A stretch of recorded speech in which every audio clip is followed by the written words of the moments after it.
Assalamualaikum all of you, here psychologist Ariba Sarwar. So today we have a topic about anxiety disorder. Firstly we discuss about the anxiety एक ऐसी condition है जिसके अंदर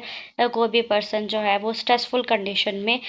उसकी जो है एक ऐसी condition show करवाना, यानी कि घबराहट का महसूस होना, उसे heart pounding महसूस होना, ये stress जो है या ये anxiousness nervousness sometimes beneficial भी साबित होती है क्योंकि ये danger को alert करती है, sometimes ये harmful भी साबित होती है। एनजाइटी डिसऑर्डर जो है वो कॉमनली एक ऐसा मेंटल डिसऑर्डर है जो कि 30% ऑफ अडल्ट्स के अंदर कभी ना कभी लाइफ में ज़रूर जो है वो नज़र आता है। इसमें जो है नंबर ऑफ़ इफ़ेक्टिव पेशेंट्स हैं, लेकिन इसका ट्रीटमेंट अवेलेबल है और प्रोडक्टिव लाइफ्स लोग इसको ट्रीट करके प्रोडक्टिव लाइफ्स जी सकते हैं। अब रेशियो है जिसके अंदर यूएस अडल्ट्स में जो है वेरियस एंजाइटी डिसऑर्डर में, यानी कि स्पेसिफिक फोबिया में 8% टू 12% पीपल हैं, और सोशल एंजाइटी डिसऑर्डर 7% पीपल्स को है, panic disorder 2 to 3% disorder persons को है, agoraphobia 1 to 2.9% in adolescents and adult के अंदर है, generalize anxiety disorder 2%, separation anxiety disorder 0.9% to 1.9%। Womens are more, womens में जो है एंजाइटी डिसऑर्डर ज़्यादा पाया जाता है मेंस की निस्बत। और इसमें जो सिम्टम्स शो करवा सिम्टम्स नज़र आते हैं एंजाइटी डिसऑर्डर में, उसमें फ्रीक्वेंट वरीनेस है, और जो है वो इरिटेशन और अब चीज़ों को लेकर, ऑब्जेक्ट्स को लेकर, प्लेसेस को लेकर एक इरिटेशन महसूस करना,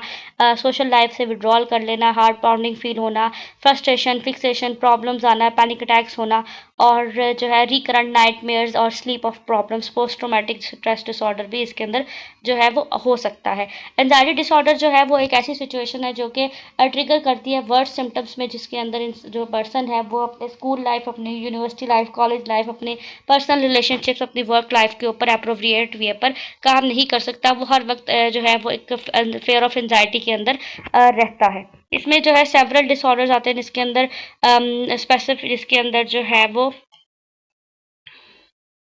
generalized anxiety disorder, panic disorder, phobia, specific phobia, agoraphobia, social anxiety disorder and separation anxiety disorders हैं। जनरलाइज एंजाइटी डिसऑर्डर एक ऐसा डिसऑर्डर है जिसमें परसिस्टेंट एंड एक्सेसिव वरिंग होती है डेली एक्टिविटीज़ को लेकर। ये डिसऑर्डर ज़्यादातर विमेंस के अंदर होता है बिकॉज उनके अंदर जो है वो सिम्टम्स जो नज़र आते हैं, फिजिकल सिम्टम्स, वो restlessness, feeling of edge, easily fatigue हो जाना, डिफ़िकल्टी इन कंसंट्रेशन में, डिफ़िकल्टी महसूस करना, मसल टेंशन होना, फ्रस्ट्रेशन होना, और स्लीपिंग प्रॉब्लम्स आ जाना, क्योंकि उन्हें डेली लाइफ के तमाम तर स्केड्यूल को जो है वो हैंडल करना होता है। समटाइम्स इरिटेशन एंड फ्रस्ट्रेशन की वजह से वो अपनी रिस्पॉन्सिबिलिटीज़ को पूरा करते करते फ्रस्ट्रेटेड हो जाती हैं, जो उनके अंदर जनरलाइज एंजाइटी डिसऑर्डर जो है वो हो सकता है। उसके बाद जो है पैनिक डिसऑर्डर जो है वो किसी भी पर्सन में रिकरेंट पैनिक अटैक्स की वजह से हो सकता है, यानी कि फिजिकल एंड साइकोलॉजिकल डिस्ट्रेसिंग में सेवरल सिम्टम्स नज़र आते हैं। इसमें जो है वो palpitation of pounding, heart pounding होना, स्वेटिंग होना, ट्रम्बलिंग होना, चेस्ट पेन होना, डेजीनेस होना, चोकिंग होना। पैनिक डिसऑर्डर के जो सिम्टम्स हैं वो हार्ट अटैक से भी बहुत ज़्यादा मैच करते हैं। नमनेस एंड टिंगलिंग होना, चिल्स एंड हॉट फ्लैशेज आ जाना, nausea, feeling of detach, feeling of losing, fear of losing control and fear of dying. These are the symptoms which are occur when someone persistent वे में अगर उसके अंदर stress हो रहा है बहुत ज़्यादा, तो उसको ये चीज़ हो सकती है, या कोई एकदम शॉकिंग न्यूज़ मिली तो उस पर्सन को पैनिक अटैक्स हो सकते हैं। फोबियाज़ एंड स्पेसिफिक फोबियाज़ के अंदर जो है वो किसी भी पर्सन में एक्सेसिव फेयर होता है, किसी भी ऑब्जेक्ट को लेकर, किसी भी प्लेस को लेकर, या किसी भी जो है वो चीज़ को लेकर,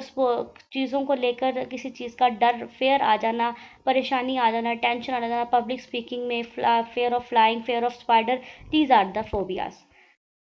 अब एग्रोफोबिया जो है इसके अंदर किसी भी पर्सन को जो है वो सिचुएशनल प्रॉब्लम हो सकती है, किसी जो है वो डिफ़िकल्टी फ़ील की हो, या एम्बैरेसिंग सिचुएशन फ़ील की हो इन अ सोशल लाइफ, या कोई जो है वो किसी प्लेस के ऊपर उन्हें कोई फेयर फ़ील हुआ हो। ये 6 मंथ की ड्यूरेशन के अंदर अंदर किसी पर्सन को इस तरह के सिम्टम्स नज़र आ रहे हैं, तो हम उसको जो है वो एग्रोफोबिया कंसिडर करते हैं। इसमें यूजिंग ट्रांसपोर्टेशन में प्रॉब्लम होना, ओपन स्पेसेस में, जब इनक्लोज प्लेसेस में प्रॉब्लम होना, क्राउड में खड़े खड़े नहीं हो सकते, वो घर से बाहर अलग अकेले जाना, इन चीज़ों में उन्हें प्रॉब्लम हो सकती है। अब सोशल एंजाइटी डिसऑर्डर में जो है वो सोशल एंजाइटी डिसऑर्डर में फोबिया, जिसके अंदर जो है वो कोई पर्सन अगर किसी सिचुएशन को लेकर एम्बैरस फील हुआ है या ह्यूमिलेशन हुई है उसे सोशल इंटरेक्शन के दौरान, तो उस पर्सन में पब्लिक स्पीकिंग के दौरान या ईटिंग ड्रिंकिंग करना उसको मुश्किल लगता है, फेयर फील होता है, तो उस पर्सन के अंदर सोशल एंजाइटी डिसऑर्डर हो सकता है। Next separation anxiety disorder. Separation anxiety disorder जो है वो एक्सेसिव फेयरफुल फीलिंग है सेपरेशन की फ्रॉम द हिज हर, जिससे वो अटैच्ड है कोई पर्सन। वो जो है चिल्ड्रन के अंदर ये फोबिया होता है बिकॉज वो अपने पेरेंट्स से जो है वो स्कूल लाइफ जब ज़्यादा स्टार्ट करते हैं तो एकदम एक दूसरे से दूर होते हैं, या पेरेंट्स में कोई डाइवोर्स हो जाए या कोई भी किसी तरह की जो है वो उनके अंदर सेपरेशन आ जाए और वो उस चीज़ के को फील करे या फेस करे, तो उस पर बच्चे के अंदर ये सेपरेशन एंजाइटी डिसऑर्डर बनना स्टार्ट होता है और बड़े होते होते वो काफ़ी सवेयर लेवल तक चला जाता है। उसके बाद है रिस्क फैक्टर्स। सोशल जो एंजाइटी डिसऑर्डर है इसके रिस्क फैक्टर्स जो हैं वो साइकोलॉजिकल रिस्क फैक्टर्स भी हो सकते हैं, जेनेटिक्स भी, इन्वायरमेंटल, डेवलपमेंटल, ये तमाम तर जो है रिस्क फैक्टर्स हो सकते हैं। यानी कि अगर किसी पर्सन को, अगर फैमिली में कोई पर्सन है और वो एंजाइटी डिसऑर्डर से रन कर रहा है, तो हो सकता है कि आगे उसके बच्चों में भी एंजाइटी डिसऑर्डर के सिम्टम्स हो सकते हैं। अब इसका ट्रीटमेंट कैसे किया जाता है? फर्स्ट स्टेप इज तो डॉक्टर को दिखाने का ट्रीटमेंट है। नो फिजिकल प्रॉब्लम्स, अगर कॉज फिजिकल प्रॉब्लम नहीं है, ये सिम्टम्स एंजाइटी की तरफ लेकर जा रहे हैं, तो फिर health care professional, psychiatrist, psychologist के पास लेकर जाकर ले जाते हैं। वो इनका ट्रीटमेंट करते हैं, इसमें इफेक्टिव ट्रीटमेंट क्रिएट किए जाते हैं और जो है इसमें साइकोथेरेपी और मेडिकेशन का यूज़ किया जाता है। साइकोथेरेपी में कॉग्निटिव बिहेवियर थेरेपी का यूज़ किया जाता है, किसी भी पर्सन के साथ टॉक थेरेपी के जरिए उसकी थिंकिंग और रिएक्शन और उसके बिहेवियर को जो है वो कोपिंग सिखाई जाती है, उसे रिलैक्सेशन टेक्निक सिखाई जाती है, उसे जो है वो ऐसी मेडिकेशंस में जो है उसे एंटी डिप्रेसेंट और एंटी एंजाइटी टैबलेट्स दी जाती हैं जिससे वो अपनी इस फीलिंग से कोप कर सकते हैं। उसके बाद उन्हें सेल्फ कोपिंग भी सिखाई जाती है जिससे वो खुद ब खुद अपने सिम्टम्स से बाहर आने के लिए कोशिश कर सकते हैं। उन्हें मैनेजमेंट टेक्निक्स सिखाई जाती है, मेडिकेशन और मैनेजमेंट टेक्निक्स मिलकर जो है वो उस पर्सन के अंदर से उसके स्ट्रेस, उसको ऐसी कोपिंग स्ट्रैटेजी सिखाई जाती हैं कि वो अपने वरीनेस, फेयर और इन चीज़ों से खुद ब खुद उन्हें अवॉइड करना स्टार्ट करे और उनसे बाहर आ जाए। इस कंडीशन के दौरान सिर्फ पर्सन को जो है वो